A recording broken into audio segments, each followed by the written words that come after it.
ஜெயந்தி அன்னைக்கு கரெக்டாக அக்டோபர் 2 அன்னைக்கு இந்த மாநாடு மகளிர் மாநாடாக நாங்கள் ஒருங்கிணைக்கிறோம். அதாவது மது மற்றும் போதைப் பொருள் ஒழிப்பு மாநாடு. ஏன் அது காந்தி ஜெயந்தி அன்னைக்கு இதை எடுத்திருக்கோம் கையில் அப்படின்னா, உப்பு சத்தியாகிரகம் என்ற ஒரு ஆர்ப்பாட்டத்தை காந்தியடிகள் எடுக்கும்போது பெண்களை தான் பெரும் வாரியாக அதில் சேர்த்துக்கிட்டாரு. அந்த போராட்டம் வெற்றி கண்டார்.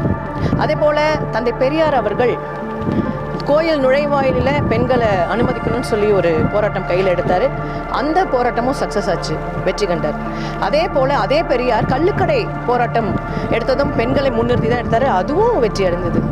இன்று பெரியாராகவும் அம்பேத்கராகவும் இருக்கக்கூடிய தலைவர் எழுச்சித்தமிழர் அவர்கள் அதே போராட்டத்தை இப்போ மது மற்றும் போதை ஒழிப்பு மாநாடு என்ற பார்வையிலே எடுத்திருக்கிறார். பெண்களை கொண்டு தான் எடுக்கிறார். அதுக்காக தான் இது மகளிர் மாநாடாக நாங்கள் உருவாக்கியிருக்கோம். இந்த மாநாட்டை பொறுத்த வரைக்கும் பார்த்திங்கன்னா, தலைவர் சொன்னது பார்த்திங்கன்னா 5 லட்சம் பேர் இதில் பெண்கள் வரணும் அப்படின்னு. ஆனால் எனக்கு தெரிஞ்ச ஒரு 10 லட்சம் பெண்கள் திரள்ற அளவுக்கு இன்றைக்கி எல்லாம் ரெடியாக இருக்காங்கன்னா மிகப்பெரிய ஒரு எழுச்சி தான். ஏன்னா அந்த அளவுக்கு மதுவாலையும் போதையாலையும் இந்த குடிமக்கள் பாதிச்சிருக்காங்க. இதை கேட்குறதுக்கோ இதை தடுத்து நிறுத்தவோ ஆள் இல்லைன்னு சொன்ன மக்களுக்கு நடுவில் இன்றைக்கி நான் இருக்கேன், என்னுடைய வழியை நீங்கள் ஃபாலோ பண்ணி வாங்க, என்னை பின்தொடருங்க, தப்பில்லை, மக்களுக்காக நான் என்றைக்கும் களத்தில் நிற்கிறேன், முக்கியமாக பெண்களுக்காக நிற்கிறேன்னு சொல்லி தந்தை பெரியார் போலவும் அம்பேத்கர் போலவும் இன்றைக்கி பெருமளவில் பெண்கள் மத்தியில் பேசப்படக்கூடிய தலைவர் திருமா அவர்கள் விளங்குகிறார். இதில் சிறிதும் ஐயம் கிடையாது. கிட்டத்தட்ட 10 லட்சம் பெண்களுக்கும் மேலே, நீங்கள் இந்த மாநாட்டை பார்த்தீங்கன்னாலே தெரியும், திடல் அப்படி தான் வடிவமைச்சிருக்கு.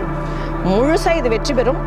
எங்களுடைய கொள்கை நாங்கள் என்ன கேட்குறோம் இதில் அப்படின்னா, முழுமையான மதுவிலக்கு, இந்திய அளவில் முழுமையான மதுவிலக்கு எங்களுக்கு வேணுன்றதை நாங்கள் நிலைநிறுத்தி அந்த எனவே பெண்களே, வருகின்ற அக்டோபர் 2 புதன்கிழமை மாலை 3 மணி அளவிலே உளுந்தூர்பேட்டையில் நடக்க இருக்கும் மகளிர் மாநாட்டிற்கு, மது மற்றும் போதைப் பொருள் ஒழிப்பு மாநாட்டிற்கு விரைந்து வாருங்கள், விரைந்து வாருங்கள், விரைந்து வாருங்கள்.